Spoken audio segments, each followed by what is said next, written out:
guru sekolah atau pejabat masuk kantor jam 9 pagi, padahal mestinya masuk jam 7, pulang jam 2, padahal mestinya pulang jam 4. Nanti kalau terima gaji full, baru itu gaji dia pakai beli baju, baru bajunya dia pakai sholat. Itu haram juga itu, karena dia pakai gaji korupsinya. Itu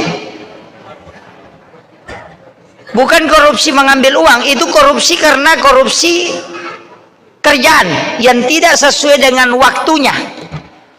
Mestinya dia digaji dari jam 7 pagi sampai jam 4 sore, tapi dia kerja masuk jam 10, nanti keluar jam 2. Berarti ketika dia terima gaji, dia terima semua, maka uang di situ ada uang haram. Ketika dia belikan pakaian untuk dia pakai sholat, maka sholatnya tidak akan diterima walaupun tetap sah.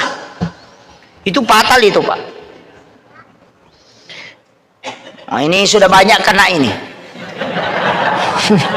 Sudah mulai stres. Ayo saya bilang kita ngajinya agak berat ini. Ya.